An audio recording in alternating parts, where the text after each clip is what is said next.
Graça e paz. Nós estamos numa caminhada vendo as igrejas do Apocalipse, capítulo 2 e 3 de Apocalipse. E hoje nós vamos ver a igreja de Tiatira. É a quarta igreja dessa caminhada.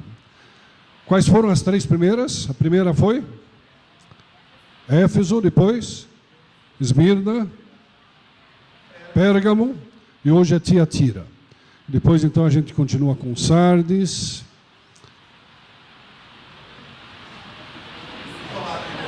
e Filadélfia e Laodiceia, né? Então temos aí pela frente ainda essas igrejas. Tiatira é então essa quarta igreja que recebe uma carta diretamente de Jesus, através do apóstolo João.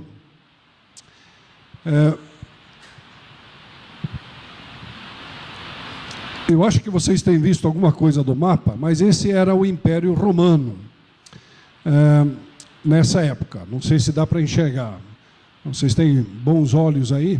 Pelo menos dá para dar uma ideia, né? Temos o mar Mediterrâneo ali no meio, o sul da Europa, e depois o norte da África, e aqui bem à direita nossa, né, do lado oriental, temos o Oriente Médio, a Palestina, e aquelas pontas que saem ali, um pouco à esquerda de Jerusalém, do Oriente Médio, é a Ásia Menor, onde nós temos essas igrejas.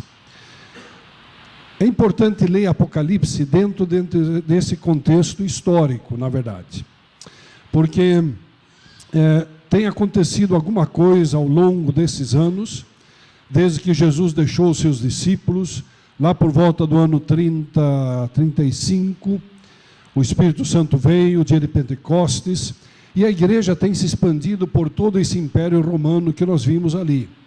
E, na verdade, também mais ao Oriente, chegado, quem sabe, até a Índia, e tem até alguns que acham que chegou até a China, ainda antes do fim do primeiro século, terminar o primeiro século. É uma igreja que se expande rapidamente, em muitos aspectos. Quando chega aí por volta do ano 85, 90, quando o livro de Apocalipse é escrito, provavelmente já tem quase perto de 1 milhão de cristãos dentro do Império Romano, e, como eu disse, então tem alcançado muitos lugares. Mas também é uma época difícil, e por isso é uma época de perseguição, é uma época onde os crentes estão sendo pressionados, tem problemas internos, mas também uma pressão muito forte de fora. O crescimento da igreja tem causado reações, tanto por parte dos judeus, que não aceitavam a seita dos nazarenos, não aceitavam Jesus como o Messias, mas também por parte do Império Romano, porque havia então esse confronto de poder, na verdade, onde Jesus Cristo era declarado o Senhor, Salvador, o Rei dos Reis, e o imperador romano não gostava disso. O imperador romano tinha deixado em muitos lugares estátuas suas, né, dentro do império, e queria que as pessoas o adorassem, né? Então é um tempo de forte devoção ao imperador. Às vezes não exigia muito essa adoração ao imperador. Quem sabe levar um pouquinho de incenso, quem sabe acender alguma coisa, trazer uma pequena moeda e curvar-se diante dessa estátua do imperador. Era o que era suficiente. Mas os cristãos tinham sido ensinados a não adorar o imperador, porque o imperador se colocava como Deus. Até ele às vezes usava o título de Deus, né? O todo soberano, e naturalmente tinha uma visão muito negativa daquilo que os cristãos estavam proclamando. E um deles que foi contra isso foi justamente João, o apóstolo João. E essa é a razão porque ele está agora na ilha de Patmos, né, preso por algo que chama-se majestás. Ele tinha ido contra a majestade, e ele tinha incentivado outros a fazer a mesma coisa. O seguimento a Cristo, nesse período, é um seguimento que custa. E vocês viram na igreja em Esmirna um exemplo disso. O sofrimento, inclusive martírio, né? Porque seguiam a Cristo no momento de bastante dificuldade. Mas havia também ameaças internas, e nós vamos ver algumas dessas em relação à igreja em Antioquia. Eu acho que é importante, um momentinho, é importante nós lemos o Apocalipse como um todo. Porque às vezes a gente isola, quem sabe, partes, esquecemos do contexto histórico, do momento histórico em que Apocalipse está sendo escrito. É uma carta de encorajamento aos cristãos que estão vivendo nessa época, mas também uma carta que mostra claramente que existe um reino eterno, que é muito maior que o Império Romano, mesmo que o imperador não ache isso. Muito maior do que o reino de Davi, mesmo que os judeus não achem isso, né? Mas é o reino de Jesus Cristo. Esse reino que já foi estabelecido por ele quando ele veio, um reino que já está mostrando suas características em muitos aspectos, mas um reino que será completo um dia. Por isso, todo o Apocalipse, ele está também apontando para essa consumação dos tempos, dos séculos, a volta de Jesus Cristo, o novo céu, a nova terra, o estabelecimento final desse reino um dia. E essa é uma palavra de encorajamento, ao mesmo tempo que Jesus está com eles, assim como ele tinha prometido, assim como também o Espírito Santo está ajudando a igreja, mas também existe uma perspectiva de um reino completo um dia. Se nós olhamos um pouco a carta às 7 igrejas, e certamente alguns têm já falado sobre isso, mas um pouquinho essa estrutura, porque eu acho que é importante quando nós lemos essas cartas, e quando chegamos à carta de Tiatira, a ver isso. Começa com uma descrição da pessoa de Jesus Cristo. Inclusive é um reflexo do primeiro capítulo. Para entender o capítulo 2 e 3, a gente tem que ler o capítulo 1. Lógico, não é? É por lá que a gente começa. Mas às vezes é bom voltar ao capítulo 1 e ver aquilo que é a mensagem específica para cada igreja. E é muito interessante ver, e certamente isso foi destacado nas outras pregações e apresentações, que para cada igreja Jesus se apresenta de uma forma específica. E nós vamos ver como é também para a igreja em Tiatira. Então há um reflexo disso, uma cristologia muito rica no primeiro capítulo, que se reflete depois nas diferentes igrejas. Cada igreja recebe uma mensagem própria, uma mensagem para o seu contexto, para a sua necessidade, para o seu momento histórico, mas que também, naturalmente, é uma mensagem para nós hoje. Uma mensagem para a igreja em todos os tempos e também tem uma mensagem para nós hoje. Há um reconhecimento em todas as cartas das coisas boas que acontecem. Nós vamos ver isso também em Tiatira. A única carta que não tem, vocês vão ver isso ainda, é Laodiceia. Não tem nada de bom para falar deles, né? E por isso que a nossa igreja não se chama Igreja Batista Laodiceia, né? Por quê? Próximo. Porque crítica e reprovação tem em todas as igrejas, menos Esmirna e Filadélfia, né? Então a gente poderia escolher chamar Esmirna ou Filadélfia. Tem muitas igrejas que chamam Esmirna. Nós escolhemos Filadélfia, que também tem um significado muito bonito, né, de amor entre irmãos. E termina cada carta com uma promessa. Existe uma promessa para aquele que vencer, uma promessa justamente visando esse futuro desse reino de Deus. Essa é a estrutura dessas cartas e nós vamos ver isso voltando em todas as 7 cartas. Aqui nós temos o mapa da Ásia Menor, hoje Turquia. Vocês conseguem ler Patmos ali, não? Silvio, consegue ler, Silvio? Tá bom, de olho aqui. Então, ali Patmos, à esquerda está Atenas, quer dizer, Grécia está ali à esquerda. Aqui temos Patmos, onde Paulo está. E vocês podem ver que as cartas são dirigidas num círculo. Começou com Éfeso, subiu para Esmirna, depois para Pérgamo, hoje estamos em Tiatira, depois vamos para Sardes, Filadélfia e terminamos em Laodiceia. Então as cartas seguem essa rota. E é bem provável que era uma rota justamente de correio, né? No sentido de que aqueles que levavam correspondência faziam essa rota desse jeito. Também é bem possível que a carta que vai para Éfeso também acompanhe as outras cartas. Então temos alguns elementos interessantes aqui dessa dinâmica dentro desse trabalho que João faz das cartas que Jesus dita para ele. Vamos ver então o texto para Tiatira. Capítulo 2 de Apocalipse, a partir do verso 18. Ao anjo da igreja em Tiatira escreva: essas são as palavras do Filho de Deus, cujos olhos são como chama de fogo e os pés como bronze reluzente. Aqui nós já temos essa referência ao capítulo 1, onde Jesus é apresentado, entre outras coisas, com esses olhos de chama de fogo que enxergam atrás das muralhas, enxergam atrás de qualquer tipo de barreira, enxergam até o fundo do coração, da mente do ser humano. Também os pés como bronze reluzente, que fala sobre glória, sobre majestade, né? Conheço as suas obras, de Jesus para a igreja, o seu amor, a sua fé, o seu serviço e a sua perseverança. E sei que você está fazendo mais agora do que no princípio. Esse é o elogio que a igreja recebe. No entanto, que pena, né?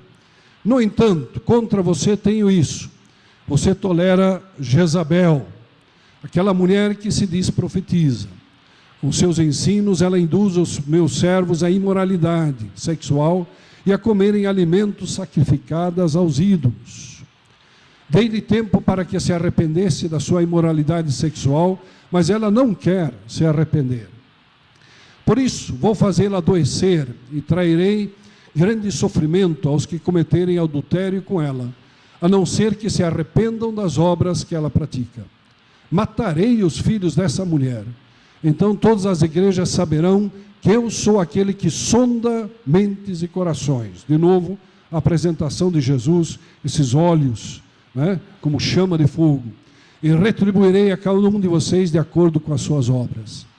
Aos demais que estão em Tiatira, a vocês que não seguem a doutrina dela e não aprenderam, como eles dizem, os profundos segredos de Satanás, digo: não porei outra carga sobre vocês.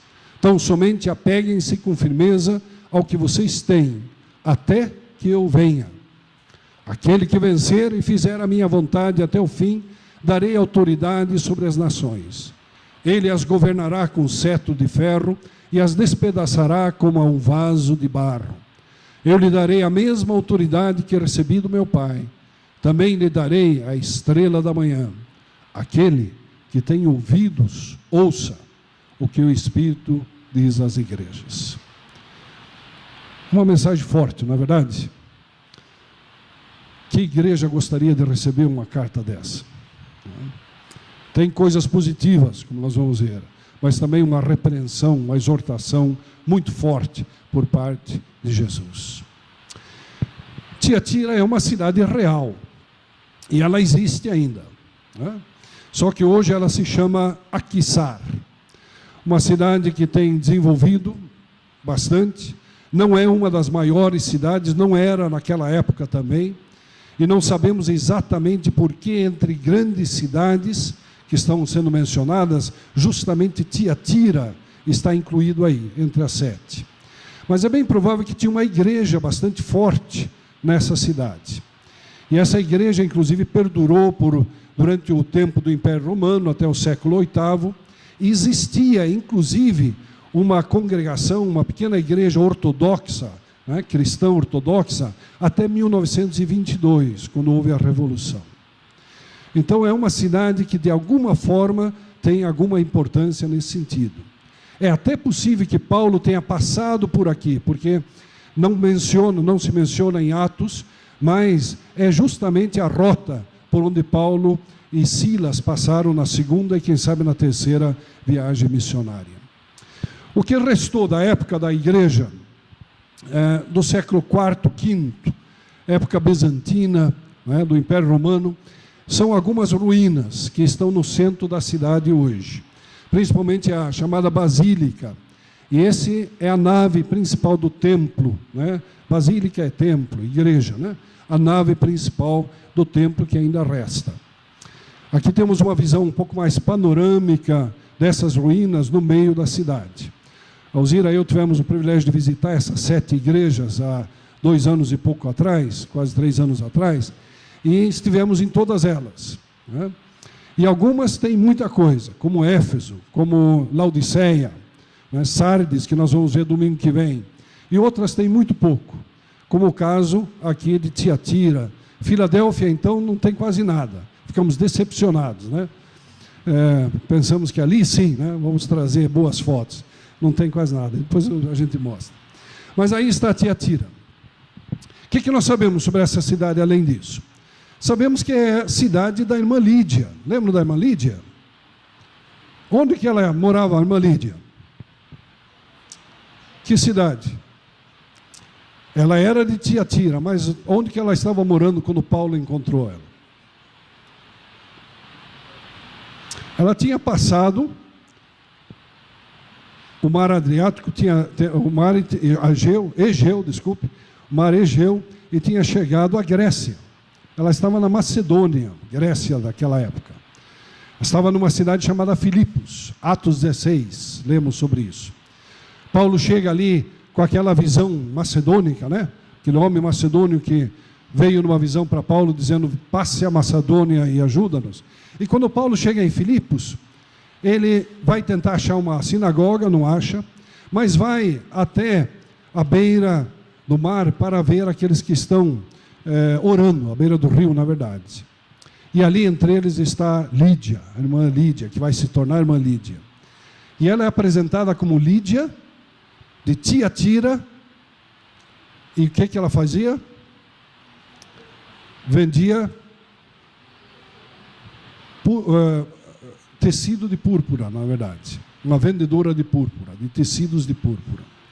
E é interessante porque Lídia é de Tiatira, mas Tiatira é a capital do estado da Lídia. Então ela, na verdade, tinha o nome do estado de onde ela era, Tiatira. Então nós ficamos sabendo que Lídia estava ali, quem sabe ela estava inclusive representando algum comércio, alguma fábrica, porque a cidade de Tiatira era conhecida por fabricar tecidos de púrpura. E havia um comércio muito grande em relação a isso. Pode ser que ela estava exportando, morando ali em Filipos, importando de Tiatira tecidos para vender naquela região. Sabemos também que na cidade de Tiatira não tinha muitos templos, mas um dos templos importantes para deuses pagãos era para o deus Apolo, o deus do sol. Um deus que tem sido adorado por muitos povos, Inclusive é o deus principal dos Incas, no Peru, o deus Inti, o deus Sol. E Apolo era esse personagem. Ali, inclusive, no templo de Apolo, tinha mulheres que serviam ali como prostitutas, oferecendo sacrifícios assim para esse deus Apolo. Uma situação bastante difícil, e mesmo não tendo então certos outros deuses que nós vemos nas outras cidades, esse era um elemento importante dentro dessa cidade de Tiatira. Algo que caracterizava então com essas fábricas têxteis e esse comércio de tecidos e tal, eram fortes sindicatos. Na verdade, formavam-se cartéis, na verdade, faziam um acerto de preços, e parece que havia bastante corrupção no meio disso. Havia clube daqueles que fabricavam, dos comerciantes, dos fabricantes, e somente aqueles que se alinhavam àquilo que eles decidiam ali, estavam debaixo das ordens deles, é que se davam bem comercialmente. Quem sabe foi por isso que Lídia mudou para outra cidade, eu não sei, né? Mas alguma coisa ali era problemática em relação a isso. Também nesses clubes e nesses sindicatos tinha-se o costume de fazer refeições, onde comida para os ídolos, para Apolo, certamente também, quem sabe para outros, eram oferecidos. E isso, naturalmente, a igreja não queria participar. Também vemos que há muito, além da corrupção, também imoralidade dentro dessa cidade, prostituição e imoralidade. Então essa é a situação dessa cidade de Tiatira. Aqui Deus tem colocado uma igreja. Aqui Deus tem cuidado por uma igreja. E mesmo sendo uma igreja que não está, quem sabe, em todos os aspectos conforme o plano de Deus, é uma igreja que Deus ama. É uma igreja que Jesus quer se comunicar com ela e ajudá-la a seguir adiante. Qual é a mensagem, então, direta para a igreja de Tiatira? Eu escolhi uma palavra para, de alguma forma, resumir essa mensagem para Tiatira.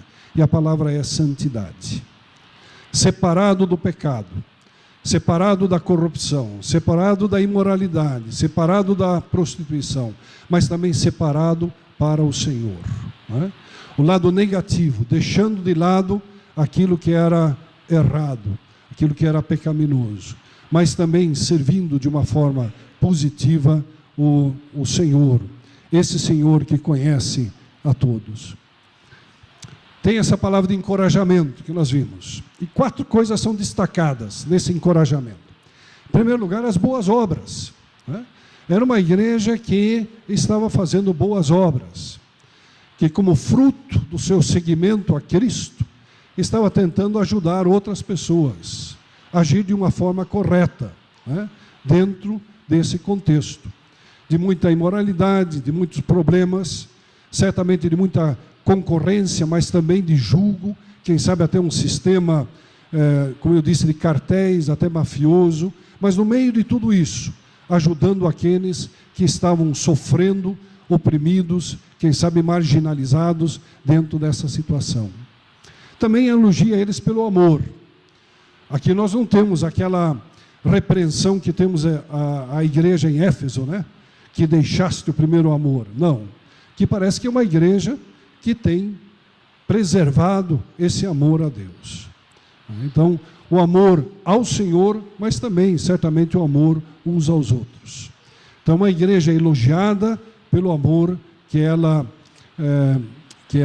vive. Também a sua fé. E a gente pode imaginar, né, na situação em que se está nesse momento de muita perseguição, de uma pressão muito forte, principalmente por parte dos romanos.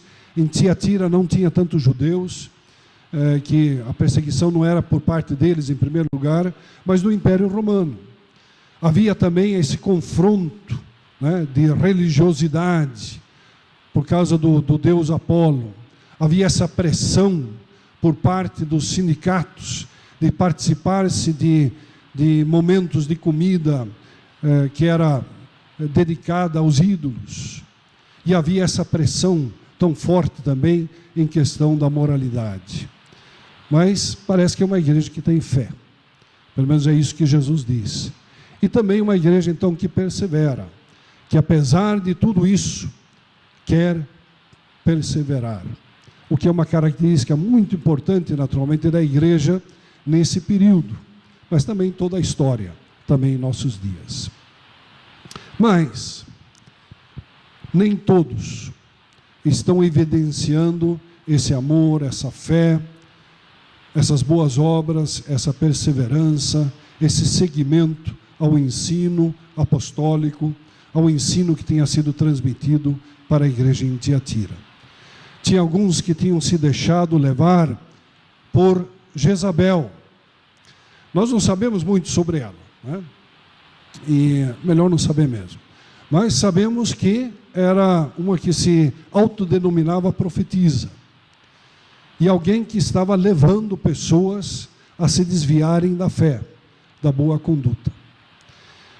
ela levava eles à imoralidade, à prostituição, até inclusive se prostituir com ela, mas também, como nós vimos no texto, a participar certamente dessas festas dentro dos sindicatos, onde se fazia isso, né, com a comida dedicada aos ídolos.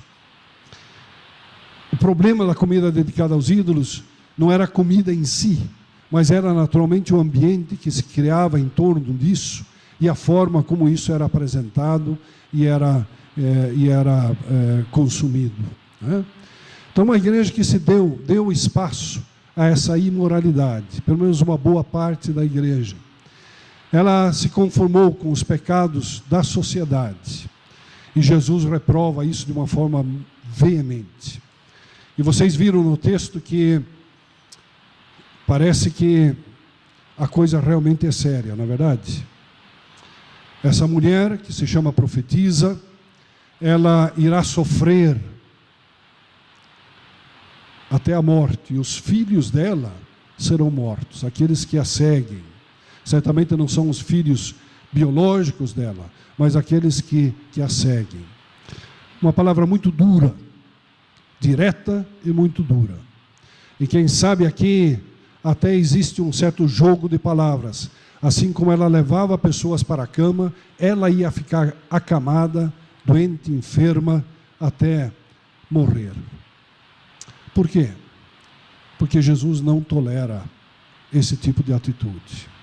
Ainda mais uma pessoa que se diz profetiza, que mistura algum tipo de autoridade espiritual para desviar as pessoas do caminho correto. Essa combinação de espiritualidade falsa e de imoralidade é uma das coisas mais perigosas que nós podemos enfrentar e ver. É uma das coisas que mais tem levado a igreja a perder a sua força, a sua credibilidade na sociedade e, naturalmente, a sua atração em termos de levar pessoas a reconciliar-se com Deus. É uma mensagem muito dura, mas necessária. Ela se chama profeta, profetiza. Quem sabe ela de vez em quando dizia: assim diz o Senhor, e aí levava o pessoal para o caminho errado,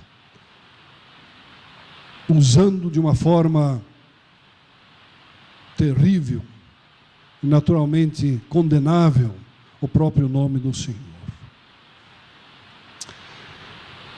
Eu creio que essa mensagem, ela é atual, a mensagem de Tiatira, também para os nossos dias. É uma mensagem que fala acerca da realidade em que nós vivemos, que a igreja tem vivido ao longo dos séculos, enfrentando essas dificuldades, pressões externas, né, opressão de muita forma, perseguição. Temos mais de 200 milhões de crentes hoje perseguidos por causa da sua fé. Muita gente está dando a sua vida porque crê em Jesus Cristo e acha que vale a pena, assim como nós achamos. Essas pressões externas, políticas, econômicas, sociais, religiosas, que a igreja tem enfrentado ao longo dos séculos. Aqui mesmo em Tiatira, alguns anos mais tarde, né, chegando no século VII, VIII, quando entra o islamismo por essa região toda do Império Romano, igrejas são extintas. Aqueles que não querem aceitar a fé muçulmana são mortos. Alguns fogem. Muitos se convertem ao islamismo por várias razões, mas uma delas, naturalmente, é o medo de ser morto. Essa perseguição que vem sobre a igreja, que vem caracterizando esse lugar. Hoje, toda essa Ásia Menor, que nós vimos no mapa, dessas 7 igrejas, é a Turquia, não é isso? Tem mais de 80 milhões de habitantes a Turquia, e quem sabe apenas 5 mil crentes. Tem menos crentes na Turquia toda do que na cidade de Campinas. Eu até diria, tem menos do que certas igrejas aqui em Campinas, né? Aqui o islamismo domina. Já foi lugar onde a igreja esteve presente, foi forte. Então é uma realidade que a igreja enfrenta. Às vezes a perseguição leva a um crescimento, como nós temos visto na China, por exemplo. Mas em muitos lugares a igreja tem sido basicamente exterminada. É o caso da Síria hoje, norte do Iraque, que está enfrentando, em grande parte, falamos sobre isso numa outra ocasião. Mas é também uma mensagem real para nós, por causa da questão interna que nós podemos ter dentro da igreja.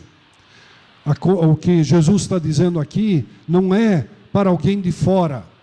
Jezabel parece que é membro da igreja, por enquanto, pelo menos. Quem sabe depois dessa carta ela tem que sair, né? Esperamos que sim, não sabemos.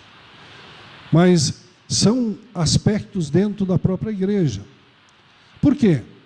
Porque nós somos seres humanos, porque nós somos falhos, podemos pecar, e se não tomarmos cuidado com duas coisas, há um perigo muito grande.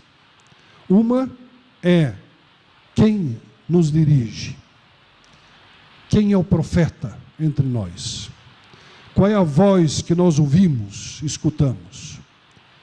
Tem muita gente se dizendo profeta por aí. Tem muita gente, inclusive, usando bastante tempo na televisão e de outras formas, né, no meio das redes sociais, se dizendo profeta de Deus. E dizendo, faça isso, faça aquilo, assim diz o Senhor. Sabemos quem nós seguimos? Como é importante, assim como Paulo diz em 1 Coríntios 14, que toda profecia, que toda palavra que é dita em nome do Senhor seja também analisada, seja comparada com a palavra do Senhor, para nós não seguirmos caminhos errados. Em segundo lugar, é essa questão da santidade, da busca ao Senhor, para que nós tenhamos dentro de nós, com a ajuda do Espírito Santo, a capacidade de discernir aquilo que é certo e aquilo que é errado, e não sermos levados para esse tipo de imoralidade ou participação em qualquer coisa de corrupção, de injustiça, de engano, de desonestidade. E eu creio que isso aqui é uma mensagem importante para a nossa igreja brasileira hoje, né? Inclusive as coisas que aconteceram nesses últimos dias nos deixam meio assim abalados, não é verdade? Pessoas que até pensávamos, e eles não foram condenados todos ainda, a gente não sabe bem como é a situação real, mas pensávamos, estavam representando o reino de Deus, e de repente parece que estavam representando a si próprios, o seu próprio egoísmo, e a sua própria posição. Precisamos de igrejas hoje no Brasil, e nós como Igreja Filadélfia precisamos ser uma contracultura, ser alguém que prima pela santidade, por seguir a Cristo, perseverança no ensino apostólico, no ensino da palavra de Deus, para não sermos levados de uma forma ou de outra para outros lugares. E Jesus nos conhece. Essa é a mensagem a Tiatira. Olhos como chama de fogo, não para assustar ninguém. Não é, de alguma forma, uma ameaça da parte de Jesus. Ao contrário, Ele está dizendo, eu sei muito bem o que vocês estão passando. Eu sei muito bem aquilo que está acontecendo. Não tenham uma máscara. Não coloquem aí uma fachada de espiritualidade. Eu sei o que está por detrás disso. E eu quero ajudá-los. Eu quero encaminhá-los para que sejam vencedores. E é claro que nem toda a igreja em Tiatira tinha ido por esse caminho errado. Porque Jesus diz, aqueles que permaneceram e não foram atrás dela, né? Não seguiram os seus passos, a esses eu não quero colocar mais carga, né? É mais ou menos aquilo que Jesus diz, venham todos a mim que estão cansados, sobrecarregados, eu vos aliviarei. Eu não quero colocar mais carga sobre vocês, mas vivam em comunhão comigo, Ouçam o que o Espírito diz à igreja. Sigam aquilo que é característica do reino de Deus, aquilo que são os valores, os princípios do reino, de moralidade, de honestidade, de justiça, de paz, de reconciliação, de amor, de fé, de perseverança. É isso que eu quero de Jesus para a igreja em Tiatira e para a igreja Filadélfia aqui em Campinas hoje. Ao vencedor, eu darei uma herança muito interessante, né? Autoridade sobre as nações e a estrela da manhã. Nós não sabemos exatamente o que significa essa estrela da manhã, mas parece interessante, né? Quem sabe uma alusão ao profeta Daniel, que fala sobre aqueles que brilham como estrelas, aqueles que seguem a Deus. Pode ser, né? Quem sabe a estrela da manhã, aquela estrela que reluz mais do que outras, né? Que de alguma forma, apesar desse caminho tão difícil, tem depois o seu reconhecimento de alguma forma. E Jesus diz que a mesma autoridade que o Pai me deu, eu vos dou. Diz para a igreja em Tiatira, para aqueles que permanecem fiéis. E com vocês eu quero reinar. Jesus quer reinar com aqueles que vivem em santidade, que vivem nos seus caminhos e que não deixam se desviar por Jezabel ou qualquer outro profeta ou profeta falso, que seja quem for. Ele quer reinar junto. Vejam as cartas que nós temos visto até agora. Próximo. Para Éfeso, nós tínhamos a questão do amor de Deus. A recomendação é: viva de novo esse amor de Deus. E Jesus, ele se apresenta à igreja em Éfeso com aquele que está presente, aquele que sustenta a igreja. Esmirna, a mensagem foi: seja fiel, apesar da perseguição. Seja fiel até a morte, e dar-te-ei a coroa da vida, né? Apesar dessa perseguição e sofrimento. E Jesus se apresenta como quem? O ressurreto, aquele que venceu a morte. E quem está com ele também não vai experimentar a segunda morte. Depois fomos para Pérgamo. E ali, numa cidade muito importante, acadêmica, né, uma universidade muito conhecida, mas também muito engano, né, muita falsa doutrina. Defenda a verdade. Jesus é o juiz, com a espada afiada de 2 gumes, aquela espada que pode discernir aquilo que é certo e errado, aquilo que às vezes é delicado, aquilo que é difícil para nós discernirmos, mas Jesus pode fazê-lo. E Tiatira, que nós vimos hoje, não se comprometa com os ideais e valores do mundo, não siga a mentalidade do mundo, não deixe se enganar, não deixe que, quem sabe, aquilo que aparenta ser um caminho mais curto, né, um atalho para o sucesso, te levar por caminhos que são errados, equivocados. Eu posso imaginar alguém que queria, né, fazer sucesso na cidade de Tiatira, facilmente se colocava debaixo dessas leis dos sindicatos. Não que sindicato em si é problemático, né? É bom quando haja um sistema coletivo de alguma forma, uma cooperativa, mas da forma como eram feitos, né, era enganoso e oprimia as pessoas. E aqueles que não se ajustavam a isso sofriam. Não se deixe levar por isso. Não se deixe levar por aquilo que te leva à prostituição, à imoralidade. Temos tantas coisas que facilmente nos levam a pensamentos impuros, a atitudes erradas, a situações que não gostaríamos de estar. Não se comprometa com os ideais, os valores do reino, do mundo, desse mundo, mas sim do reino. E Jesus como se apresenta? Que é o Filho de Deus, que limpa de todo o pecado.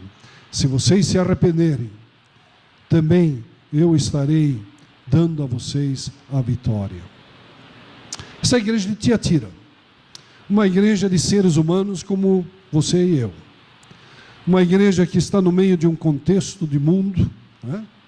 Uma igreja que certamente tem muitos propósitos, muitas coisas boas, como nós vimos, mas uma igreja desafiada né, nesses itens que nós temos visto.